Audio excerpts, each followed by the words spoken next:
looping.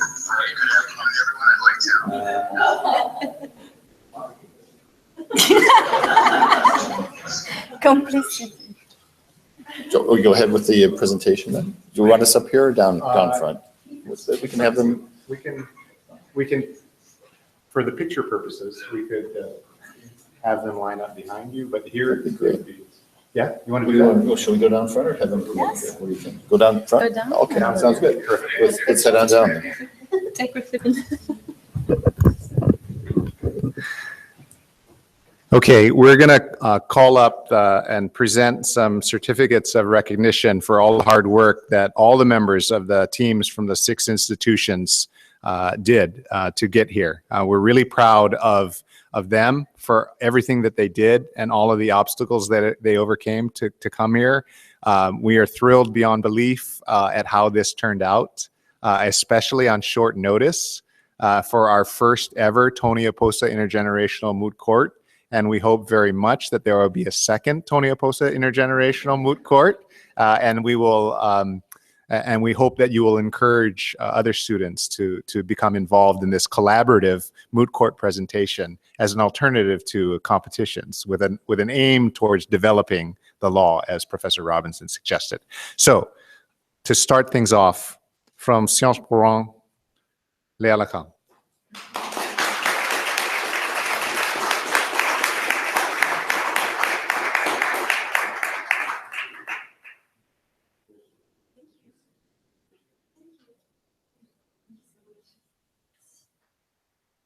And so before Leah leaves, what we're going to do is we're going to have a picture with each team. And so here is your team from Sciences Po Rang.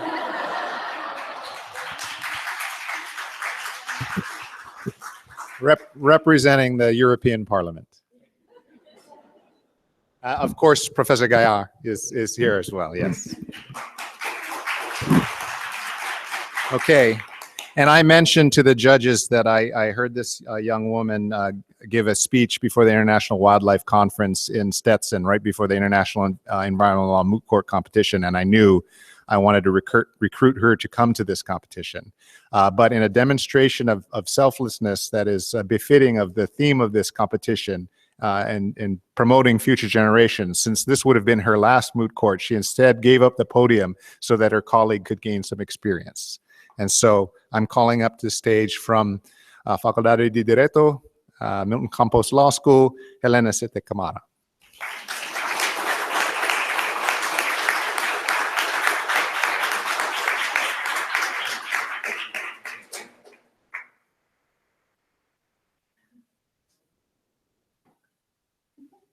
And no. Now what we'll do, I'll call up each member of the team, and then we'll take a picture with the team. So our oralist, Nicholas Fahn.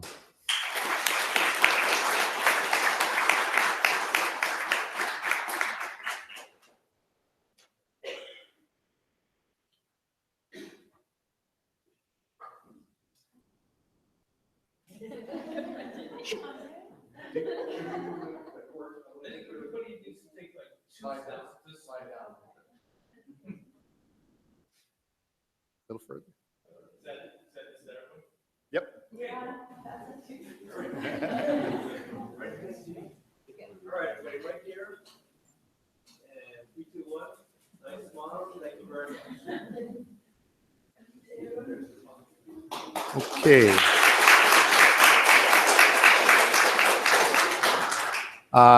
I think the coach of the team from Seoul National University in Korea had to leave. There are a number of events that are taking place, but we have a certificate for Professor Jae-Hup Lee, and also because we know that a partnership always involves shared work, we also have a certificate for Professor Ji-Suk Woo that you can share with her. But I would like to call up, and I think this was another demonstration of someone graciously giving up the podium for her colleague, So-Hyun Park.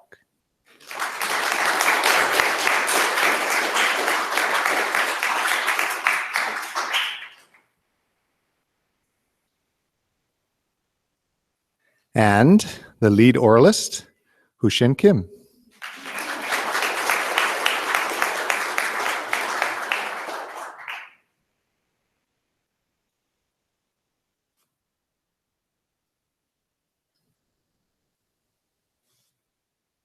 Okay.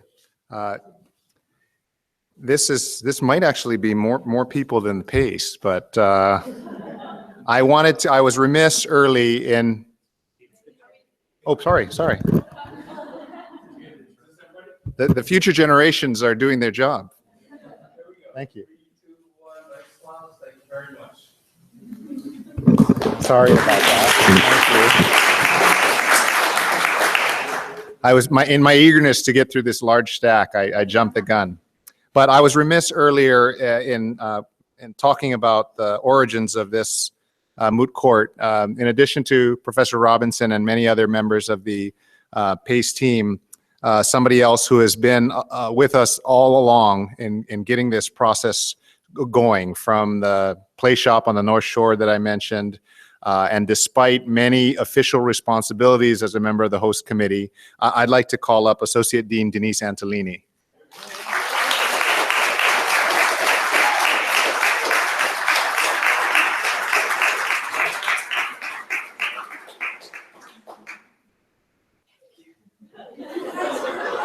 Okay. I'm just going to read some of the names of the folk. I don't think Rio Kwan is here, but we will give him a certificate later. He worked on the memorial for the team representing AOSIS. Also Sean Aronson. I don't believe he's here. But I know that Kylie Wakefield is here and also played an instrumental role in submitting the memorial on behalf of AOSIS.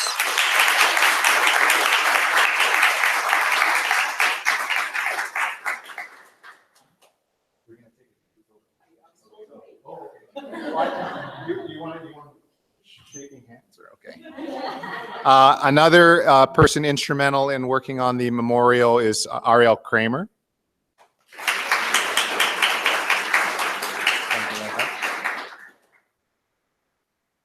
And I'll just go in the order that I have them here rather than any particular. I wonder if the incomparable faculty support specialist Ku'ule Arakaki is still here. But okay. She's making sure the bus doesn't leave. Thank you. Very important work. Also, she may be doing work with the social media campaign, but Professor Anu Hito. Okay, she left. All right. Is Claire Colgrove here?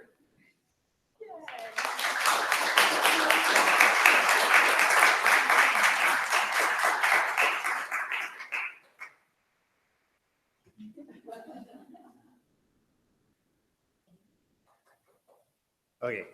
I don't know, some guy named Dave Foreman.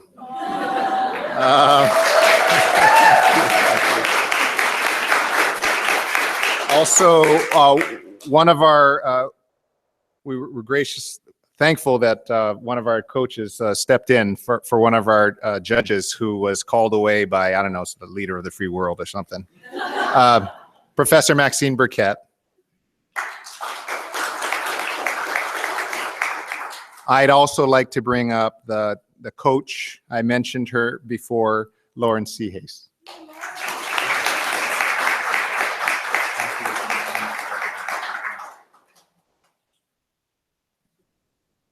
And last, but certainly not least, the lead oralist for Team AOSIS, Alyssa Kao.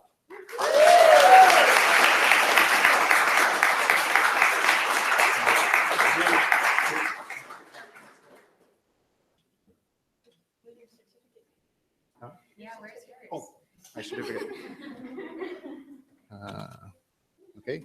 So how do you suggest we stage ourselves? Squish? Rather than a whole line, let's have the judges in that one. Yeah, tall people in back, short people in front.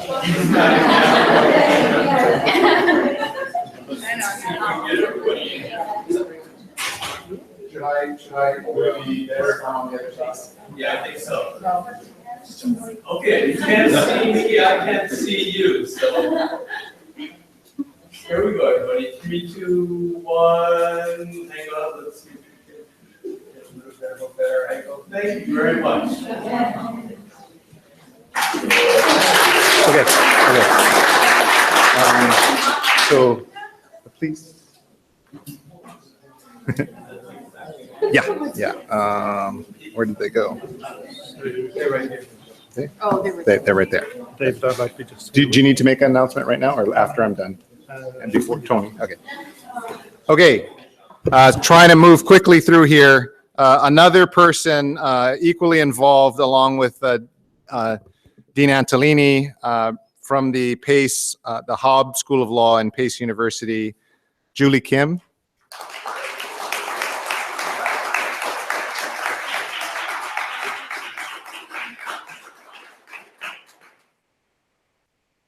And the Associate Environmental Law Program Director, Alex Cotumacho.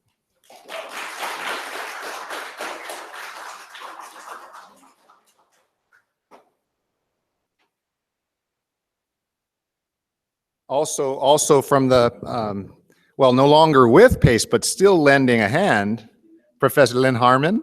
Yes.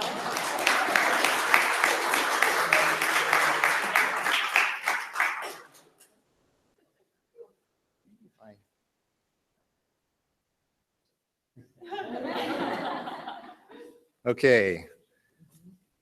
Ooh, Alex, you got two. Maybe I'll start bringing up some of the students. Cassie Bellevue.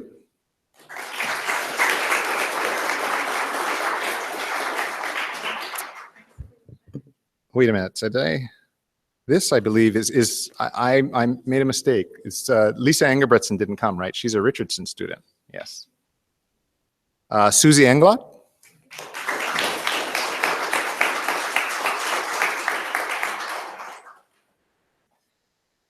Connor Strong.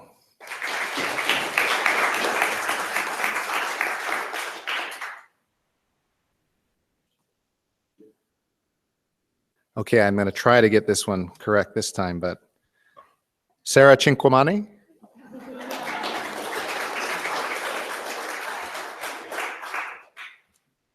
Oh, and I know I can get this one right, but most of you will probably get this wrong, I bet. The H is silent. Jessica Patel.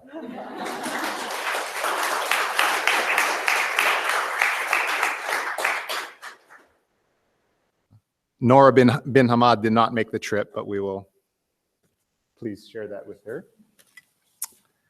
And before I call up the lead oralist, of course, we cannot leave out Professor Nicholas Robinson.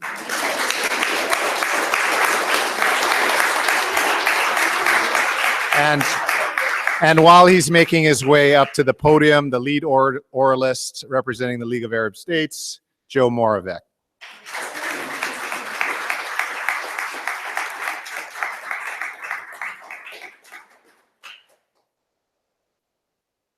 And here is your team from the Elizabeth Hobbs School of Law at Pace University in New York, representing the League of Arab States. Short people in front. Short people in front. Two rows here.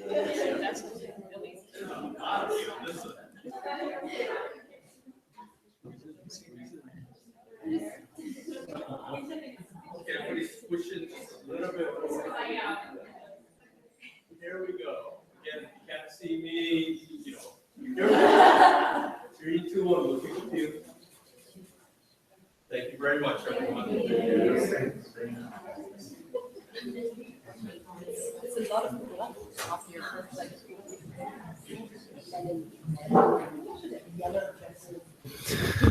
Okay, and representing the University of Cebu from the Philippines, and on behalf of the Association of Southeast Asian Nations, unable to join us, I think due to visa application challenges. I'm sure you've heard about all of these issues with many of the IESN attendees, but Reina Angeli Pesquira.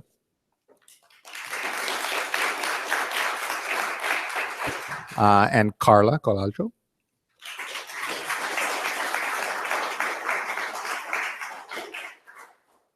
And the lead oralist, Christine Joy Agayon.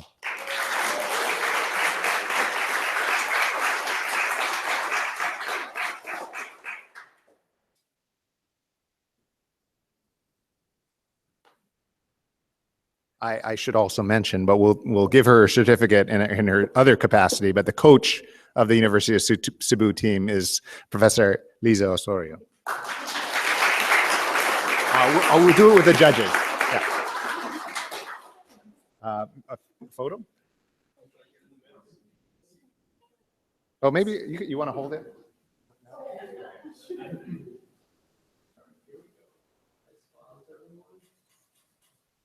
Thank you very much.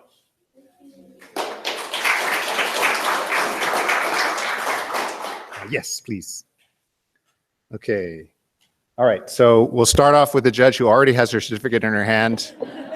I should have given the other judge that represents one of the schools a certificate as well for her photo. But from the University of Cebu, one of your excellencies this afternoon, Professor Liza Osorio.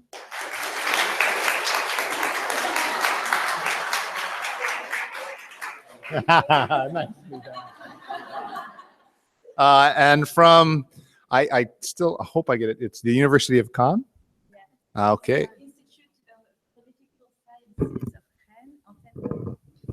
Okay, I'm not going to try to say that.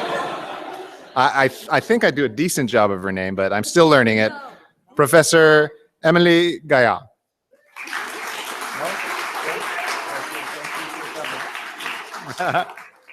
And I had introduced to you before from the name of the institution. I haven't written it down. Russian University of Justice. Okay, Professor Irina Krasnova.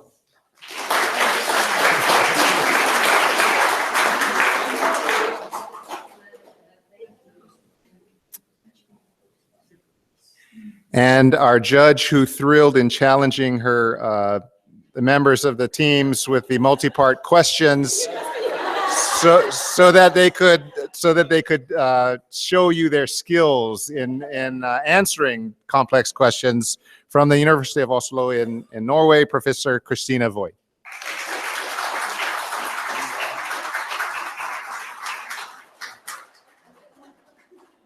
And of course, it has been our privilege, and I should have referenced the Hawaii Supreme Court as one of the sponsors of this event as well, obviously. The Chief Justice and his incredible staff. His staff has met with us multiple times to help us make sure this event goes smoothly. Stephanie Postal is here, hiding behind the podium. And somebody who I won't, well, if I tell everybody that I clerked and he was the bailiff back then, I don't know if it dates him too much, but Kurt Shibata. And I saw Darren earlier and Eric, they might have left, Grace and Iris and everybody else at the Supreme Court staff has been incredibly gracious. Associate Justice Mike Wilson is here. Associate Justice Sabrina McKenna is here. And we really thank all of them. But Chief Justice Mark Recknenwald, thank you so much for hosting us.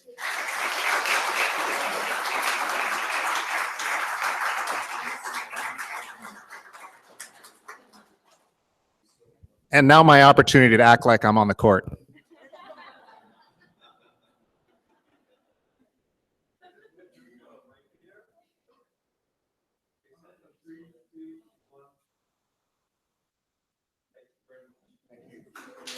So now I'm hoping that this will work, but please bear with me if it doesn't. Tony, are you still with us? Yes, I'm here. Go ahead. I have you at the microphone. I think it's on. Can you hear me there? Yes. Okay. Good afternoon and aloha to everybody.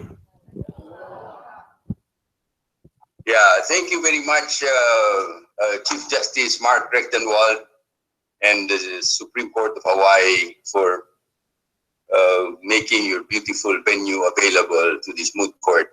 And thank you also to the judges, my new friend Christina Voigt, Professor Irina Krasnova, Emily Galliard, and my longtime friend Liza Osorio.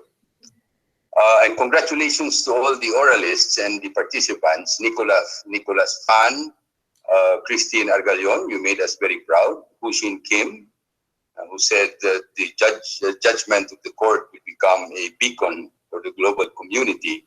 Joe Moravec, who I met when he was only 1L. You have blossomed into become a very wonderful advocate. Alisa Marie Cow, you spoke very well, Alisa. And Leia Lekam, I was impressed when you said we need to think out of the box.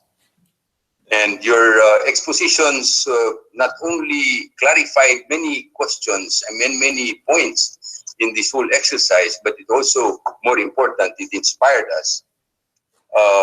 It inspired us to continue this even further. And I wish to say hello to my friends. I hear their names: Alex Cotumacio, Lynn Harmon, Julie Kim, Susie Englot, Ben Bower, Justice Sabrina McKenna. And I saw the picture. I saw the face picture of my dear friend Rafael Asenjo and Dick Ottinger and my brother Mike Wilson. Thank you very much all for the honor that you have given to me. But the honor really belongs to Nick Robinson, who conceptualized the idea after we talked about this. He says, conceptualized the idea of a moot court. Why don't we start a moot court? And big thanks, because no one can do it alone, but it was because of the cooperation of Nick, Denise Antolini, and David Foreman that this whole moot court, intergenerational moot court, has been made available. Can we give them, please, a big round of applause?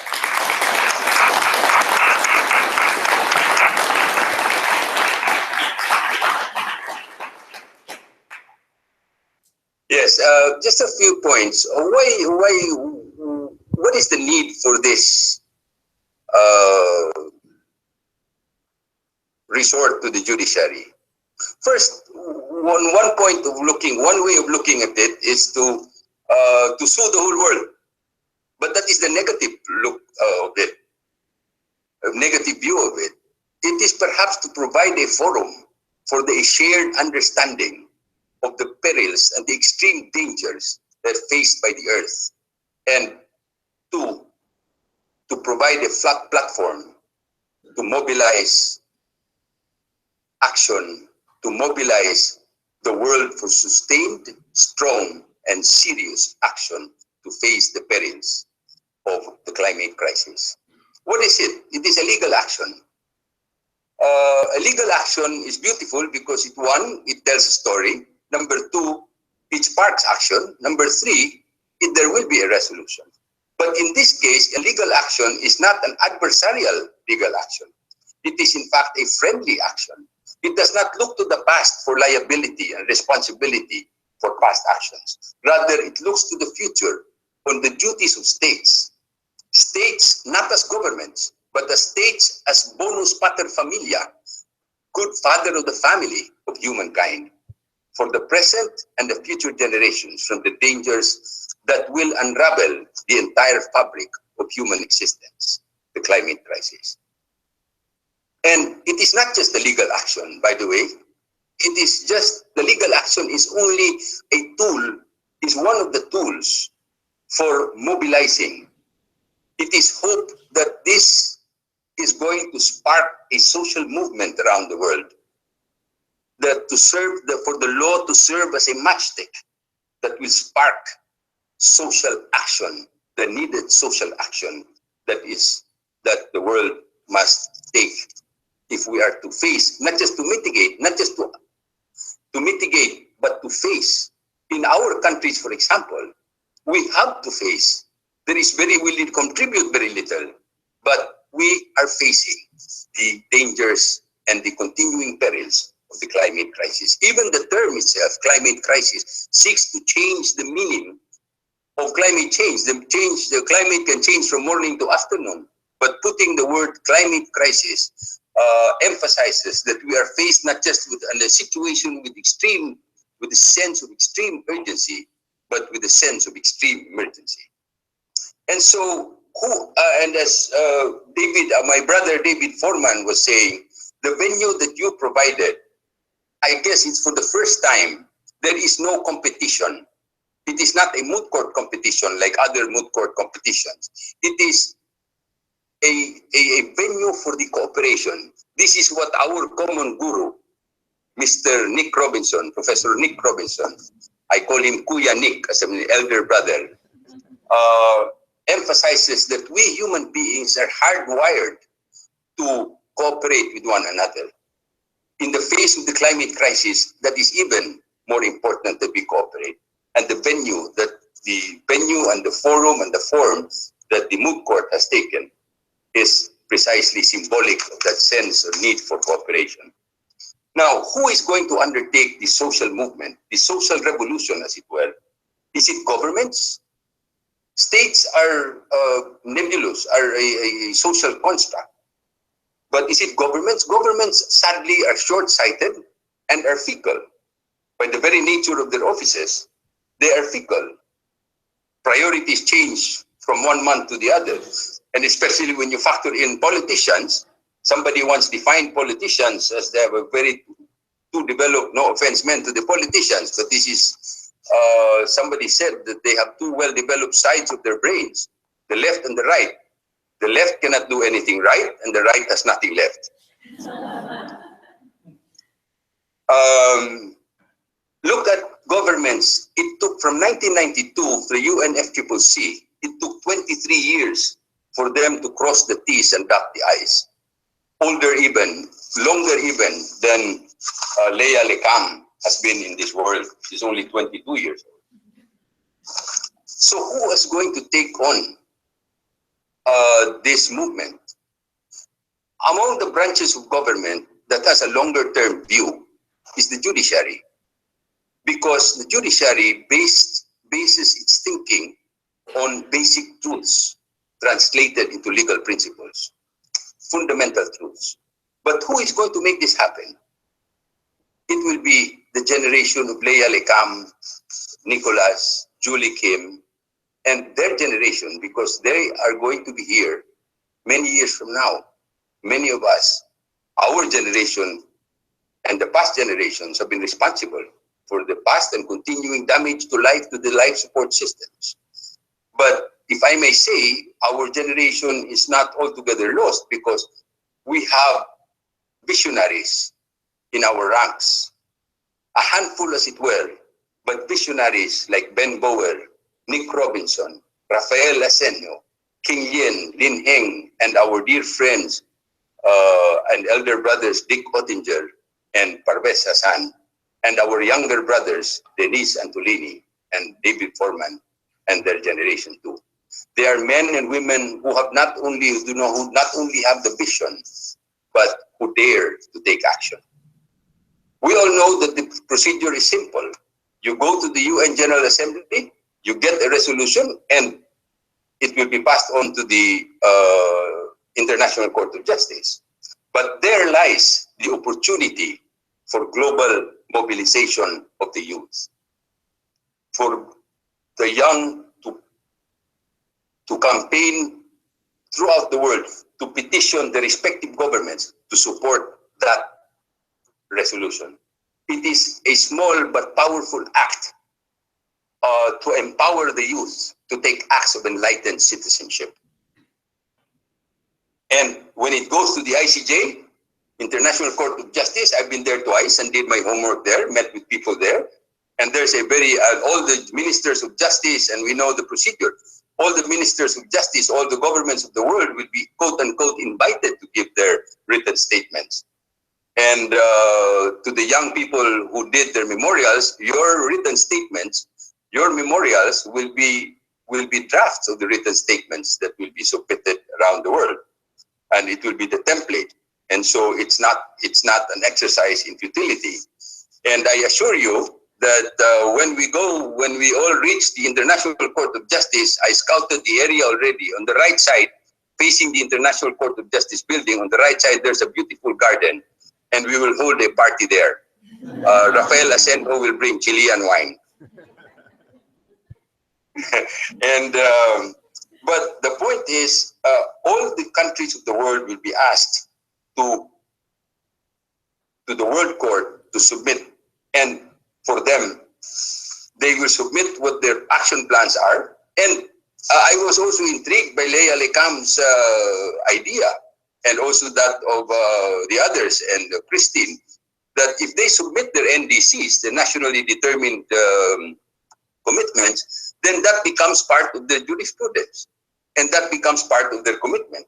I mean, it's not being imposed upon them by the International Court of Justice. Rather, it is their commitment. And we will have the young people around the world who have the most at stake, by the way. They have the most at stake.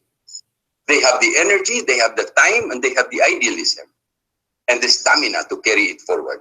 They will pressure, or they will urge their governments to take the needed action. And before I close, I would like to invite especially Justice McKenna, Chief Justice Mark Rechtenwald, and Brother Mike Wilson. The next colloquium of the IUCN Academy of Environmental Law will be held in Cebu, my hometown in the Philippines. And we have already plotted and schemed that instead of holding it in some boring building, we will hold it on the beach. And dress code will be strictly Hawaiian shirts and shorts. And so we are inviting you, all, those of you who are there, please consider this an invitation from me to come to the Philippines and join us at this IUCN Academy Colloquium. Another vision that turned into action by our dear Kuya, Nick Robinson. My friends, what you did today is but a small pebble. What you may think you just threw a small pebble, but you threw a small pebble into a pond, and the ripples of it, starting from the beautiful island in the central Pacific Ocean, the ripples that you threw into the pond will go far beyond. You have raised a simple yet profound question. What are the duties of states to protect humankind or the present and future generations from the climate crisis? My friends, they say, if you want to be heard, tell a story. If you want to touch the heart, sing a song. If you want to start a revolution, ask a question. Today, my dear friends, especially my dear young friends, you have asked that question and you have started a revolution of the heart.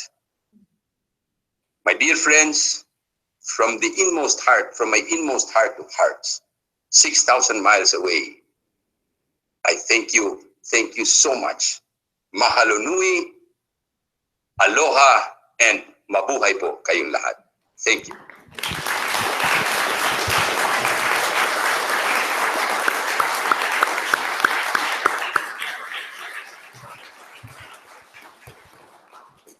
Struggling to hold back the tear that's welling up in my eyes here.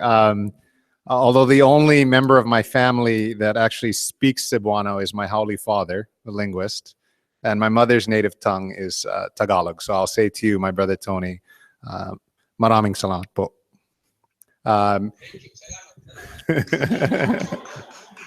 Okay, before we go, and I thank you so much for your indulgence. We've stayed well beyond the time that we asked you to be here, and we're really touched that you stayed so long.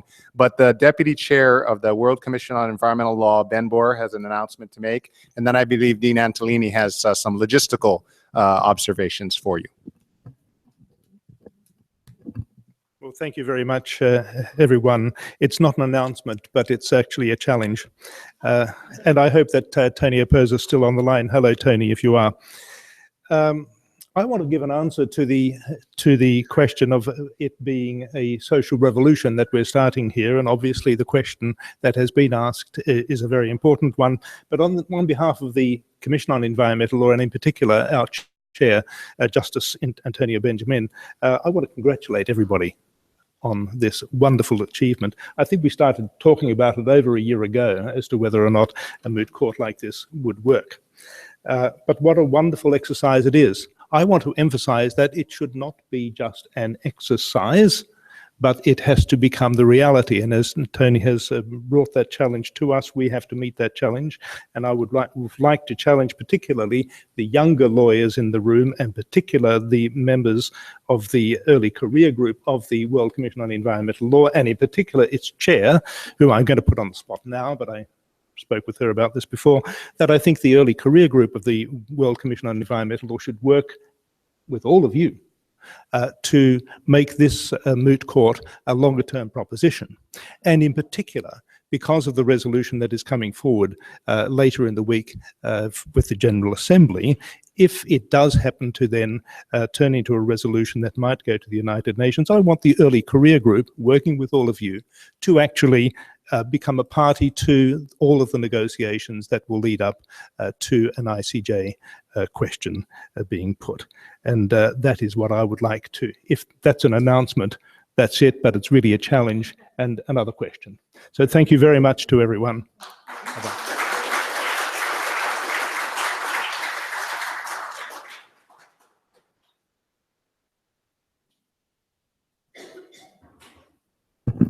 Okay, logistics. So the bus is waiting for us. The bus will be downstairs. Will take us first to the convention center, which, by the way, the party starts at 6 on the roof. So that's the big event for tonight. Reception starts at 6 on the roof. And for those of you who know Jack Johnson's going to play. So yeah, it's going to be a great evening. So the bus will go there. No need to go anywhere else. So that's this evening. And then some of you got the cards. They just arrived today. I promised Antonio we're going to deploy all of you to pass these cards out. So grab extra. And your job is to walk up to people you don't know and give them a card and explain the program. The next thing that happens on there for us, there's so much else going on, is Friday night at the law school, Emerging Leaders with Michelle and Nick. And that's a social event at the law school. You don't have to be registered for that. So as you leave, grab some cards and pens, tell your friends to come to all these events. And I just wanted to thank everybody, particularly Chief Justice Rechtenwald, for allowing us to stay so long. It was such a pleasure. And I'll see you downstairs in 5 minutes. So run quick to the bathroom. Okay. One last photo opportunity if you want. If we gathered all here, we could all wave to Tony and get a picture of it. I think the camera's, I think he's watching us still. Are you still there, Tony? Yeah. I don't know if the live feed, the live feed is cut. That's okay. Yes, The live, the live feed was cut. It's okay. It's fine.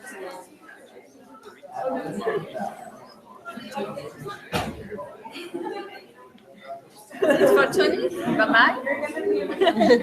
So are we?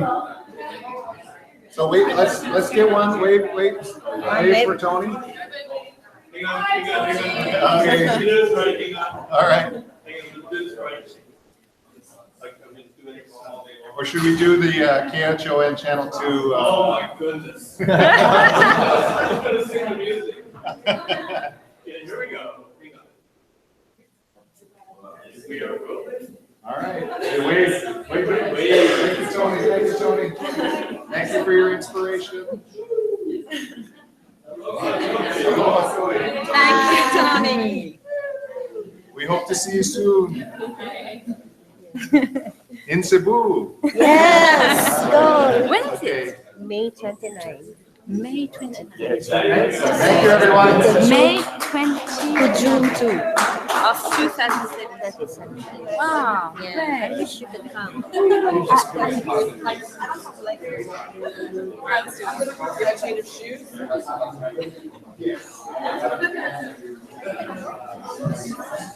You did a good job. Congratulations. Oh, no.